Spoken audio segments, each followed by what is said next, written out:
வணக்கம், என் பேர் தீக்ஷண பிரியா. இன்னைக்கு நம்ம எங்க இருக்கோம்னா உயிர் உரங்கள் உற்பத்தி நிலையத்துல இருக்கோம்.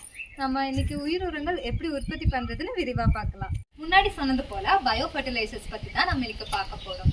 பயோ ஃபர்டிலைசர் அப்படிங்கிறது உயிர் உரங்கள்.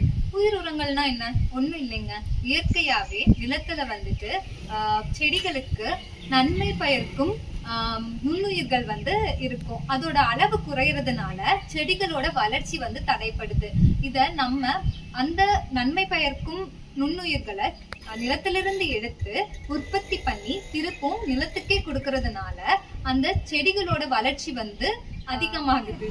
இந்த மாதிரி நன்மை பயக்கும் நுண்ணுயிர்கள் அப்படின்னா என்னங்க? ஒண்ணும் இல்லை, புஞ்சை, பாசி மற்றும் பாக்டீரியாக்கள் தான். இவங்கெல்லாம் தான் செடியோட வளர்ச்சிக்கு ரொம்ப தேவையானவங்களா இருக்காங்க. இந்த மாதிரி நுண்ணுயிர் நமக்கு எதுக்கு தேவைப்படுது அப்படின்னு சொல்லி பாத்தீங்கன்னா, நிலத்துல தலைச்சத்து, சாம்பல் சத்து, மணிச்சத்து இதுல ஏதாவது ஒண்ணு இருக்கும். அதோட அளவு குறையாமலாம் இருக்காது, அது இருக்கும். பட் அது தாவரங்களுக்கு எடுத்துக்க முடியாத நிலையில இருக்கும். அந்த நிலைய தாவரங்களுக்கு எடுத்துக்கிற நிலைக்கு மாத்தி தரக்கு தான் இவங்க எல்லாம் நமக்கு பயன்படுறாங்க. இப்போது பெரும்பாலும் பாத்தீங்க அப்படின்னா ரசாயன ஃபர்டிலைசர்ஸ் தான் நம்ம யூஸ் பண்ணிக்கிட்டு இருக்கோம். இது என்ன பண்ணுது? இதை முழுசா நம்மளோட செடி எடுத்துக்க போறது இல்ல. இதுல முக்காவாசி செடினால எடுத்துக்க முடியாத நிலையில தான் நிலத்துல இருக்கும். இத மாத்தி தரக்கு நம்ம உயிர் உரங்களை இடலாம். இப்படி இடுறது மூலியமா நம்மளோட செடியோட வளர்ச்சி மேம்படும். இதனால ரசாயன உரங்களோட பயன்பாட்டு அளவு கம்மியாகுது. இந்த மாதிரி உயிர் உரங்கள் அப்ளை பண்றதுங்காட்டி நமக்கு மகசூல் அதிகரிக்குது, நோய் தாக்குதலை கம்மிப்படுத்துது.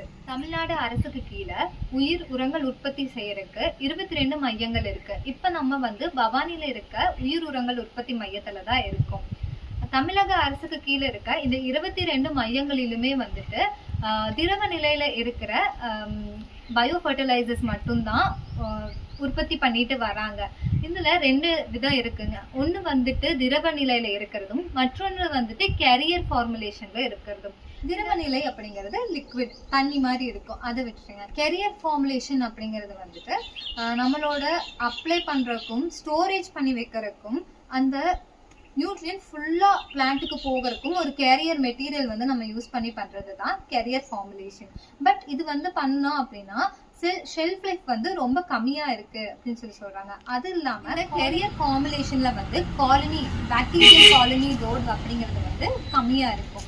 ஒரு நல்ல உயிர் உரத்துல காலனி லோடு எவ்வளவு இருக்கணும்னு கேட்டீங்கன்னா 8x10⁶% per ml இருக்கணும். அது பாத்தீங்கன்னா இந்த கேரியர் ஃபார்முலேஷன்ல கம்மியா இருக்கிறதுனால இந்த மாதிரியான டைப் நம்ம உற்பத்தி பண்றது இல்ல. தமிழக அரசுக்கு கீழே நம்ம எல்லாமே திரவ நிலையில இருக்கிறத மட்டும்தான் உற்பத்தி பண்றோம். இங்க பவானி மையத்துல என்னென்ன உற்பத்தி பண்றாங்க அப்படின்னா azospirillum, nitrogen fixing bacteria. Nitrogen fixing அப்படின்னா என்ன அப்படின்னா, நம்ம சுற்றுச்சூழல்ல இருக்கும் நைட்ரஜனை நிலத்துல இந்த பாக்டீரியா நமக்கு பிக்ஸ் பண்ணி தருது. எப்படி பிக்ஸ் பண்ணும் அப்படிங்கன்னா, தாவரங்களோட வேர் கால்கள்ல ரூட் நாடியூல்ஸ், அதாவது வேர் முடிச்சுக்கள் அப்படின்னு சொல்லிட்டு ஒரு ஃபார்ம் பண்ணி அதுல இதுங்க நைட்ரஜனை பிக்ஸ் பண்ணி இருக்குது. இதனால பிளான்ட்டுக்கு நைட்ரஜன் இயற்கையா கிடைக்குது. இது மட்டும் இல்லாம பாஸ்பரஸ் சாலிபிளைசிங் பாக்டீரியா, அது என்ன பண்ணும் அப்படின்னா, பாஸ்பரஸ் நிலத்துல எப்பொழுதும் செடிக்கு எடுத்துக்க முடியாத நிலையில தான் இருக்கும். இதை அது எடுத்துக்கிற நிலைக்கு மாற்றி தரும்.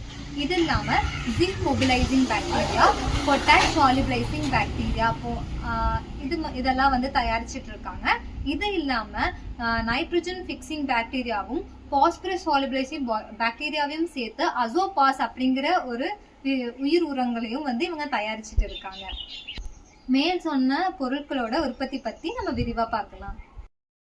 இப்போ நம்ம உயிரினங்கள் உற்பத்தி நிலையத்தில் இருக்கோம். இந்த உயிரினங்கள் உற்பத்தி எப்படி பண்றாங்கன்றது இப்போ விரிவாக பார்க்கலாம். இப்போ உயிரினங்கள் உற்பத்தி பண்றதுக்கு மதர் கல்ச்சர் நம்ம டிஎன்ஏயும் அப்படின்னா ஏதோ ரிசர்ச் இன்ஸ்டியூட் நம்ம அதை வாங்கிட்டு வந்துடுவோம். வாங்கி வந்ததுக்கப்புறம் அது வந்து சப்கல்ச்சர் வந்து நம்ம ப்ரிப்பேர் பண்ணணும். சப்கல்ச்சர் ப்ரிப்பேர் பண்ணுறதுக்கு வந்துட்டு ஃபர்ஸ்ட் நம்ம வந்து ஃபெர்மெண்டர் யூஸ் பண்ணுறோம். ஃபெர்மெண்டர் வந்து 180 லிட்டர் கெப்பாசிட்டிக்கு இருக்குது. அந்த 180 லிட்டர் கெப்பாசிட்டியில் வந்துட்டு தண்ணி, அதுக்கப்புறம் அந்த மதர் கல்ச்சர் உருவாகிறதுக்கு தேவையான மீடியா இந்த எல்லாத்தையும் வந்து நம்ம இது பண்ணிட்டு ஃபஸ்ட்டு ஸ்டெரிலைஸ் பண்ணிக்கிறோம். இது வந்து outer layer, inner layer, 2 layer இருக்கும். அந்த 2 லேயருக்கும் நடுவில் வந்து ஸ்டீம் பாஸ் பண்ணுறது. ஸ்டீம் லேயர் மூலமாக ஸ்டீம் பாஸ் பண்ணி அதை வந்து ஸ்டெரிலைஸ் பண்ணிக்கிறோம். ஸ்டெரிலைஸ் பண்ணதுக்கப்புறமா அந்த மதர் கல்ச்சர் வந்து சப்கல்ச்சர் 3 லிட்டர் கெப்பாசிட்டிக்கு வந்து நம்ம இது வந்து இனாக்ரேட் பண்ணுறோம். இனாக்ரேட் பண்ணிட்டு 7 days அது வந்து ஃபுல்லாக க்ரோ ஆகிடும். அந்த 7 days க்ரோ ஆன சப்கல்ச்சர் வந்து நம்ம ஃபில்டரிங் யூனிட்டுக்கு வந்து பாஸ் பண்ணுறோம். ஃபில்டரிங் யூனிட்டுக்கு பாஸ் பண்ணதுக்கப்புறமா இது வந்து மெம்பரேன் ஃபில்டர் வந்து பிரசன்ட் ஆகிடும். இந்த மெம்பரேன் ஃபில்டர் வந்துட்டு அந்த 180 லிட்டர் கெப்பாசிட்டியில் இருக்கிறத வந்து 20 லிட்டர் பேக்டீரியல் லோடு வந்து இது வந்து ஃபில்டர் பண்ணி இது செப்பரேட் பண்ணி நம்ம கொடுக்கும்.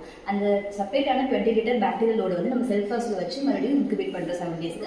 அந்த 20 லிட்டர் கெப்பாசிட்டி வந்து 100 லிட்டருக்கு நம்ம வந்து மேக்கப் பண்ணுறோம். எதுக்கு மூலியமாக மேக்கப் பண்ணலாம்? மினிமல் மீடியா வச்சு நம்ம வந்து 100 லிட்டருக்கு மேக்கப் பண்ணிக்கிறோம். அந்த மினிமல் மீடியா வந்து நமக்கு எதுக்காக யூஸ் பண்ணுறோம் அப்படின்னு பார்த்தோம்னா வந்துட்டு அது வந்து அந்த பாக்டீரியா வந்துட்டு ஃபர்தராக க்ரோ பண்ணாமையும் ஆனால் அது அட்லீஸ்ட் செத்து போகாத மாதிரியும் அது வந்து ஃப்ரீஸ் பண்ணி வச்சுக்கிறதுக்காக வந்து நம்ம மினிமல் மீடியா வந்து யூஸ் பண்ணுறோம். இந்த இடத்துல மேக்கப் பண்ணதை வந்து நம்ம வந்து ஃபில்லிங் யூனிட்ல வந்து 500 ml கெப்பாசிட்டியில் வந்து நம்ம வந்து பாட்லிங் பண்ண போகிறோம். பாட்லிங் பண்ணது வந்துட்டு நம்ம IEAC அதாவது இன்டெகிரேட்டட் அக்ரிகல்ச்சர் எக்ஸ்டென்ஷன் சென்டர் வந்து வந்து சேலம், நாமக்கல், கிருஷ்ணகிரி, ஈரோடு இந்த ஊர்லலாம் வந்து டிஸ்ட்ரிபியூட் பண்ணுறாங்க. இது வந்து 1 லிட்டர் வந்து 300 ருபீஸ்க்கு வந்து நம்ம சேல் பண்ணிட்டு இருக்காங்க. ஸோ இந்த யூனிட்ல வந்து மொத்தமாக பார்த்தோம்னா ஒரு வருஷத்துக்கு 55,000 லிட்டர் வரைக்கும் வந்து ப்ரொடியூஸ் பண்ணி சேல் பண்ணிட்டு இருக்காங்க.